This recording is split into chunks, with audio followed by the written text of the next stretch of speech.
Hello guys, how's it going? My name is Dalaran, and in today's video we'll be going over everything that is happening in patch 8.2.5. I will be honest, it is quite a surprise that Blizzard is bringing out patch 8.2.5 that fast. A lot of us expected for it to be about a month, maybe a couple weeks, but it's happening here. And there's quite a few updates to go around with 8.2.5. So in this video I want to cover everything that you guys are to expect for tomorrow, US Tuesday, but also for EU Wednesday reset when this patch will go live. First of all, and we covered this on the channel before, brand new models for Worgen and Goblins. If you guys have been living under a rock, yes, Worgen and Goblins are finally getting an update. Last time Blizzard had anything added for Worgen and Goblin was when they added them back in Cataclysm, and Worgen and Goblin were ahead of their time compared to some of the vanilla races. As time went on and all the vanilla races and BC races got a facelift, and a few other allied races have been added with brand new textures, Worgen and Goblin really did fall down by the wayside. I mean, they had very robotic animations and their jaws were kind of flapping around every time they talked. So Worgen and Goblin were given the treatment that the other races did get. The Worgen, I would say, has been the most impressive addition. There's been a lot of changes to the males as well as the females. The Goblins, I feel like, is going to be a lot less noticeable, unless you're someone who likes to zoom into your Goblin and look at the different details. One of the things I will say about the Goblins, primarily in the males' faces, you don't really have as much variation as you did with the older models. So some people might like it, some people might not. But definitely the Worgen animations and the models have been completely improved, and it's nice that Goblins did give themselves a little bit of a facelift. Be sure to check them out once the patch drops for you Tuesday or Wednesday, depending on your region. As part of the patch 8.2.5, we actually got some huge quests that are going to be happening, huge storylines that are going to be beginning and ending. First of all, the war campaign concludes with the patch 8.2.5. The last bits of this struggle between Saurfang, Anduin, and the Banshee Queen Sylvanas is going to come to the end with this patch 8.2.5. We have no idea how Blizzard is going to deliver this, and most likely they are either going to give us a massive questline to explore all in a single sitting, or something that will be released over a week's worth of wait. We will have to wait and see how that comes out, but apparently it's supposed to be the end to the war campaign. But that might not be the end to Battle for Azeroth, because a new chapter begins with Magni Bronzebeard. With N'Zoth being released from his prison, we now might have to pair up with an unlikely ally, as Blizzard describes it, the Black Prince Wrathion. If any of you played Mists of Pandaria, might remember who that is.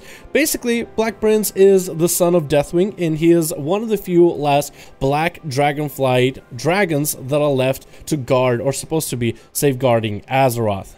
Wrathion also got a nice new model that I think you guys will enjoy, as well as a couple other key characters that are supposed to continue on the future or World of Warcraft story that did get a whole model update. So that's going to be very exciting.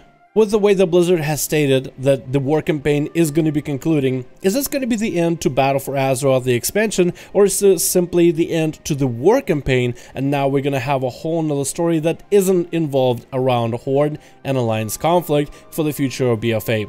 Are we going to have a patch 8.3 and maybe even a patch 8.4 to continue us into the next story? Or are we going to have a brand new expansion on the horizon very soon? I guess we'll see more of that information around BlizzCon time in November, but it is something for a lot of people to mull. Feel free to voice your opinions down in the comments which direction that you think Blizzard is going to take this. They also added a couple other features to help you party up with your low-level friends, in case you have a friend that maybe is trying to check out Classic World of Warcraft and decided to give Battle for Azeroth a go. They added a couple different features like Party Sync, which allows you as a player on any one of your characters, whether they are max level or still leveling, to scale yourself down to your friend's level.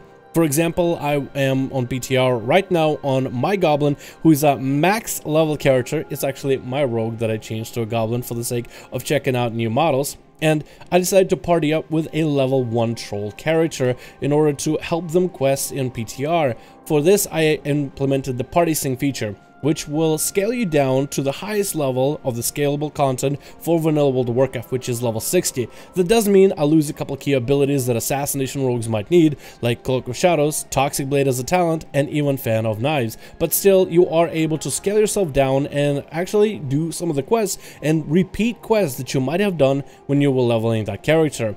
Now, as a max level character, I don't get XP for rewards, but if I were to, let's say, play on a Demon Hunter that's not 120, you actually could level up and gain decent XP while playing with your friend who is trying to get through some of the vanilla early game content. So you're helping your friend quest while you can also gain some decent XP for your main character. And a max level character, instead, you will gain chests that are not working on PTR, but hopefully should be working properly on live servers that reward you with random loot, which is going to be primarily just gold dumps. You'll be able to do a bunch of these quests and convert it into mostly gold, but also maybe some transmog items that you might or might have not unlocked yet. It's going to be a very, very interesting feature that will also even allow you to queue battlegrounds with your friends or even do dungeons with them. It will scale you down your character and will mean that certain abilities are going to be restricted, but it does let you play with your friends of different level intervals, helping them level up, being able to do content with them without having to even leave your main character. And that's going to be a very interesting feature that I think a lot of you guys definitely should try out. I definitely will be using this feature to help my friends level new characters, but also to help level my characters that I still don't have at max level 120. So I'll be able to get some sort of XP on that character while helping a friend get a brand new ult up and running very, very soon.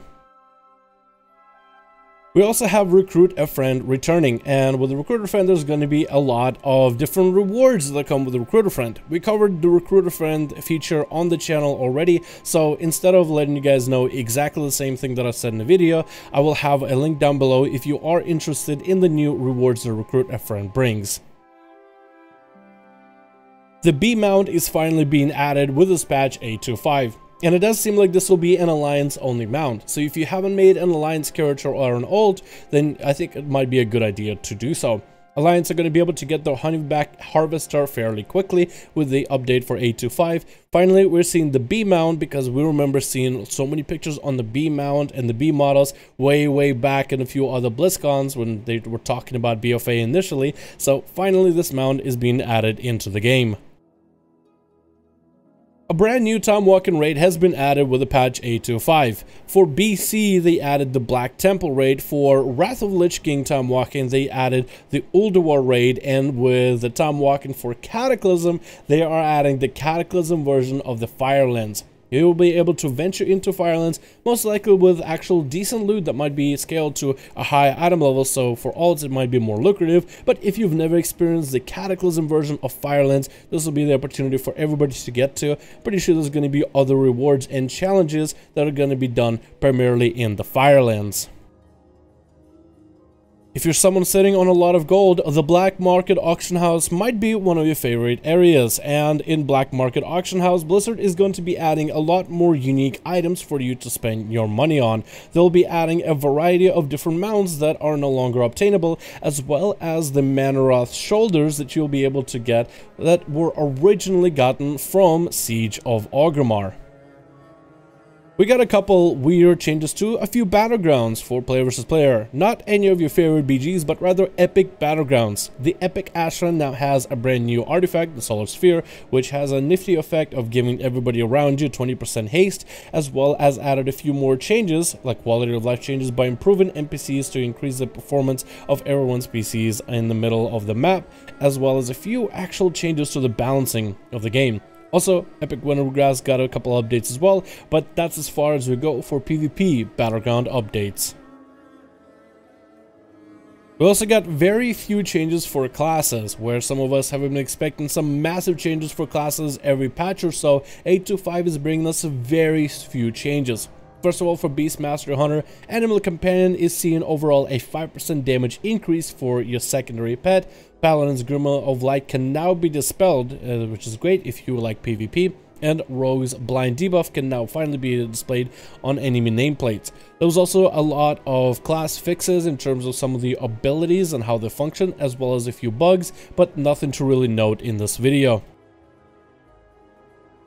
And here are some of the smaller features that we can cover. Every time you are buying something worth of 50,000 or more gold in the auction house, you'll have a prompt asking you whether you really want to purchase that item. You'll also be able to see your character viewed when you are looking at different mounts to see how the character sits on the mount of choice. This will be something that you can toggle so you don't have to see your character and have the original view. Things like class color and faction of choice will be displayable on the character select screen. You'll finally also have access to the system menu button and your character select screen. And they also implemented a feature of final destination and initial starting point when it comes to figuring out where you have to go for quests, particularly useful for those people that do islands and get those quest rewards that reward you AP, and you always have to scour the map to find out exactly where you have to go. With patch 8.2.5, we will also be celebrating World of Warcraft 15th year anniversary around November time. With the 15th year anniversary, we'll have a couple different events like anniversary gifts, as well as, of course, a leveling bonus for the anniversary's duration.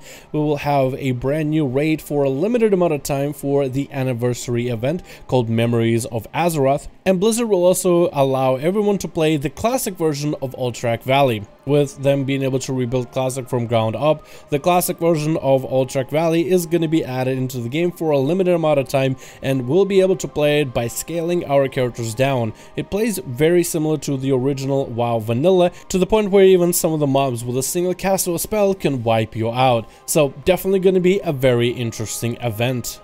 8.2.5 has not the most amount of features to offer, but it does have a lot of stuff in terms of story, and the Worgen models and the Goblin models should keep us all engaged. I feel that Blizzard ended up releasing 8.2.5 a little bit earlier than anybody expected, so props for them. Very excited to see what the future patch or even expansion has to go in terms of World of Warcraft. Really do wonder if they are planning on cutting BFA at the very end and continuing us into a brand new expansion, or giving us a patch 8.3 and even a potential 8.4 in the future. Either way, it's going to be very exciting to watch and monitor the progress of World of Warcraft. Thank you guys so much for checking out today's video on everything that is coming in patch 8.2.5. Hope you guys enjoyed this video and were informed.